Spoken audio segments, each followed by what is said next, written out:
네, 오늘의 굵직한 경제 뉴스를 진단하는 집중 분석 시간입니다. 정부가 고가의 땅과 집을 소유한 이들에겐 세금을 더 걷는 종합부동산세 인상에 시동을 걸었습니다. 반면 주거난에 시달리는 신혼부부와 청년들에겐 주택 공급을 확대하는 종합주거지원 대책을 내놨는데요. 오늘 이 문제 집중해서 다뤄보겠습니다. 김방희 생활경제연구소장 나오셨습니다. 어서 오세요. 네, 안녕하십니까? 네, 오늘 오전에 정부가 종부세 개편안을 내놨습니다. 그렇죠. 앞서 그 재정특위의 권고안과 비교를 해봤을 때 좀 어떻게 보셨습니까? 7월 3일에 민간인 중심의 재정개혁 특위가 권고안을 정부에 제출했고 이걸 가지고 관련 부처들이 심의를 거친 끝에 오늘 김동연 경제부총리가 발표를 했는데요. 어떤 그 부동산 보유세를 강화한다는 취지 전체는 큰 변함이 없습니다. 그러나 디테일이 약간 변했는데 그 디테일의 변화는 이걸 실행해야 되는 정부 입장에서 실행 단계에서 생길 수 있는 고민을 좀 반영했다. 이렇게 봐야 되겠습니다. 우선 발표가 있었습니다만 누진성을 강화한다는 거죠. 과표 금액 12억 이상의 특정한 구간에서 세율을 더 높였고요. 또 이제 그 과표 금액을 결정할 때 공정시가액 비율이라는 게 있는데 이걸 이제 권고안에서는 100%까지 올려라 그랬는데 2년 안에 90%까지만 올리겠다 이런 입장을 밝혔죠. 어떻게 보면은 이제 종부세 부과 기준이 되는 과표 금액이 6억 이하에서는 예전하고 같으니까 여기에 해당되는 분들이 아주 많지는 않습니다. 지금 주택 분야의 종부세 적용 대상자가 한 27만 명 되는데 그 가운데 91% 정도는 해당이 안 되고요. 한 2만 명 가까이가 해당이 될 것 같습니다. 이 안은 이제 이번 달 말에 세제발전심의위원회를 통해서 확정이 되고 그다음에 이제 국회로 가서 논의를 거치게 됩니다. 공평과세 실현에 중점을 뒀다고 하는데 실제로 이 세율 인상의 대상은 극히 적을 수 있다. 그렇습니다. 이런 얘기도 나오더라고요. 네, 그러니까 세율 인상이 대상자가 한 2만 명 정도 어떤 특정한 구간 그리고 집을 세 채. 아까 세 채인 이유는 이제 충분히 취재 기자가 설명을 해드렸습니다만은 이런 분들에 대해서 인상을 한 거기 때문에요. 어떻게 보면은 이제 당초 좀 거창한 목적을 내세우긴 했는데 공평과세라는 실제는 상당히 좀 수그러든 느낌도 있는데 그렇게 된 이유 중에 하나가 이 종부세가 2003년에 만들어지고 2008년에 대폭 개편이 됐는데 만들어질 무렵에 참여정부 당시인데 기억을 하시겠습니다만은 세금 폭탄이라 그래서 특히 이제 서울 강남 지역 같은 데서 굉장한 조세 저항이 있었거든요. 이런 거에 대해서 정부가 나름의 어떤 아픈 기억을 갖고 있는 게 아닌가 이런 생각도 좀 들어요. 그래서 그런 걸 많이 의식했다 이런 인상은 있습니다. 집을 세 채 이상 가진 다주택자들의 종부세가 더 인상이 되는데 구체적으로 어떤 사람들이 해당되고 또 세금 부담이 얼마나 늘어나는 겁니까? 요거는 좀 구체적으로 숫자를 설명을 드려야 될 텐데요. 주택 가격 합산이 19억을 초과하는 새 주택 이상의 보유자입니다. 종부세율이 0.3%포인트 추가가 됐는데 이걸 계산을 해보니까 이제 주택가격 합산 50억 이상의 3주택 이상 다주택자들 같은 경우에는 이 경우는 이제 투기 목적으로 새 주택을 사들였다 이렇게 보는 거죠. 이런 경우는 연간 한 1,100만 원 가량이 이제 인상이 되는 효과가 있겠고요. 1주택자의 경우에는 이제 50억 같은 금액을 놓고 연간 400만 원. 그러니까 주택 수가 많은 사람들에게 인상의 효과가 더 크게 나타나는 그런 효과가 있겠습니다. 종부세 인상안이 적용될 경우에 부자들이 어떻게 움직일지 좀 관심인데요. 그래서 똘똘한 한 채 몰릴 수 있다 이런 보도 자료에는 그 표현은 등장하지 않고 언론들이 만든 표현인데 똘똘한 한 채. 그러니까 여러 채를 가지는 게 사실은 큰 의미가 없고 세금만 올라가니까 오히려 오를 가능성이 높은 한 채. 비싼 한 채를 가지자 하는 움직임이 나타나지 않겠느냐 하는 전망들이 나오는 건데요.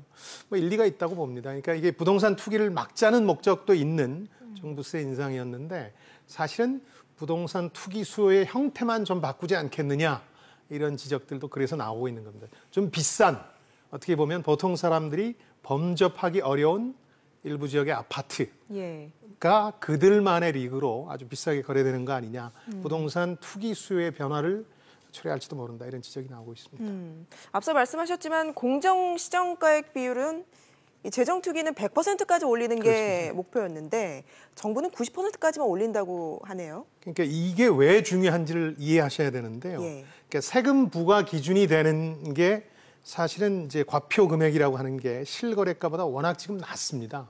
그러니까 이제 보유세가 많이 안 나오고 OECD 전체 회원국 평균에 비해서도 우리가 보유세가 이제 절반밖에 안 된다 이런 지적이 나오는 거거든요. 예. 어떻게 해서 차이가 생기느냐 하면은 공시지가라는 것도 실거래가보다는 낮잖아요. 예. 거기에 이 공정시장 가액 비율이라는 걸 적용해서 지금 80%입니다. 그러다 보니까 실거래가의 뭐 60% 이렇게 떨어지는 거죠. 예, 예.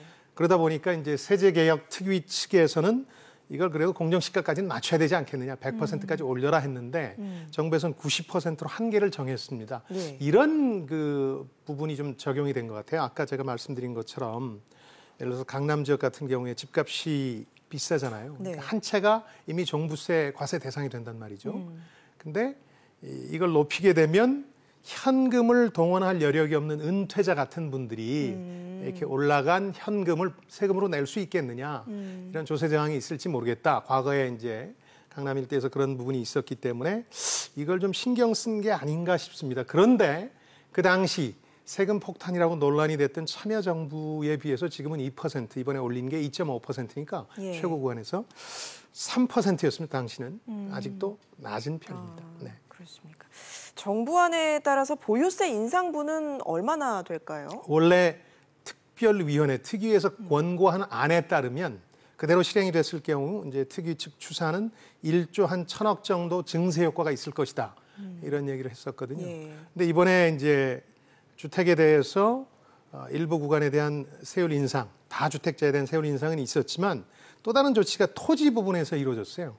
별도 합산 토지라는 게 있는데 예, 예. 기업들 같은 경우에 무슨 공장 운영이라든가 이런 예. 어떤 경영의 목적으로 보유한 토지가 있습니다. 여기에 대해서도 세율 인상하고 세금을 개편하는 게 반발이 있을 수 있겠다. 이런 예. 경영에 부담이 되니까. 예. 그래서 별도 합산 토지라는 부분은 이번 세제 개편 인상에서 제외를 시켰어요.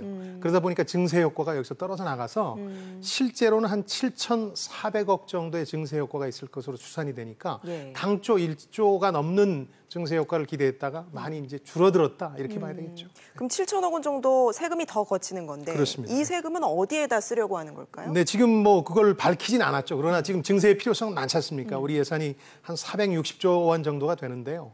여러 가지 경기도 안 좋고 하기 때문에 증세의 필요성은 지속적으로 제기되고 있기 때문에 7,400억 사실 예산의 관점에서는 별거 아닙니다.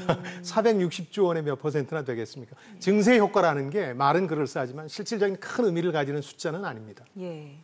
금융소득과세를 두고는 지금 논란이 일고 있는데요. 그렇습니다. 재정투기는 강화해야 한다는 권고를 내놨고 정부도 동의는 하지만 올해 안에 조치를 취하기는 어렵다는 입장이에요. 그 얘기가 뭘 뜻하는가를 생각해 보면 종부세 인상만으로도 버겁다 그런 뜻입니다. 정부 입장에서는 사실 조세 저항이라는 게 무섭거든요. 세금은 내 주머니에서 돈이 나가는 거기 때문에 아무리 일부 계층에 국한된다 그래도 네. 저항이 있을 수 있고 그 저항은 또 상당한 국정 운영에 부담이 되거든요. 근데 두 가지를 한꺼번에 하자니 사실 좀 그런 여론에 대한 부담이 있었던 거죠. 과거에 참여정부 당시에 그런 부담도 있었고 그러다 보니까 이번에는 종부세 개편, 종부세 인상에 집중하겠다. 표적을 하나로 정하겠다. 예. 내년부터는 금융과세 부분도 좀 고려하겠다. 이렇게 정부의 입장이 좀 명확하게 정리가 된 것 같습니다. 네. 이번 종부세 인상안이 국회의 벽을 넘을 수 있을까요? 야당의 반발은 없을지. 야당 반대가 예. 있을 겁니다. 야당 반대가 있는데 재밌는 건 하나 있더군요. 과거에는 이런 일이 벌어지면 보통 야당에서 특히 보수 진영에서 부자 증세라는 표현을 썼거든요. 부자 증세. 익숙하시죠? 근데 예. 부동산 부자의 경우에는 우리 국민들도 이제 부동산 값이 워낙 뛰면서 불로소득을 얻는 걸 봐왔기 때문에 부동산 부자는 좀 증세해야 되는 거 아닌가 하는 나름의 국민적 공감대가 형성이 됐어요. 예. 그러니까 야당도 부자 증세라는 표현을 써가면서 반대하기는 어렵게 돼서 요즘 국회에서는 특히 야당 중심으로 편가르기 증세 이런 표현을 쓰더군요. 그러니까 특정 계층에만 세금을 더 물리려고 하는 거다. 편가르기 증세가 아니냐. 이런 걸로 봐서 사실은 국민적으로는 이제 보유세 인상에 대한 합의는 돼가고 있다고 봅니다. 아까 말씀드린 것처럼 선진국에 비해서 우리가 너무 보유세가 낮기 때문에 늘 부동산 투기를 조장한다는 면이 있거든요. 예. 다만 제가 이번에 이제 종부세 인상을 보면서 안타깝게 생각하는 부분은 네. 있어요. 이게 목적이 뭔지가 불분명합니다. 증세라는 목적으로 보자면 7천억밖에 안 되니까 큰 의미가 없고요. 예. 또 하나는 부동산 투기 억제라는 차원에서 보자면 투기가 억제될 것 같지 않아요. 투기의 그만큼 형태가 좀 강력하지. 바뀐다. 아까 예. 똘똘한 한채 말씀하셨습니다만은 형태가 좀 바뀔 뿐이지 뭐 이러다 보니까 그렇다고 이제 세제 계획이라는 관점도 있을 수 있는데요. 이 재정 개혁 특위 같은 경우에는 우리나라 세제가 너무 정치적 편의에 따라서 자꾸 바뀌다 보니까 누더기라는 표현을 써요. 누더기처럼 얼기설기 얽혀 있거든요. 예. 이걸 획기적으로 고치라는 취지도 분명히 있는데 그런 거라면 또 이게 전혀 기여를 못해요. 왜냐하면 그 누더기에 주름 한 줄 없애는 게 아니거든요. 이번에. 그런 점에서 보면 증세인지 부동산 투기인지 세제 개혁인지 목적이 좀 불분명해서 정부는 최초의 권고안 들고 고민하다가 그냥 적당히 절충한 선에서 끝냈다는 게 저는 조금 안타깝다고 생각합니다. 알겠습니다.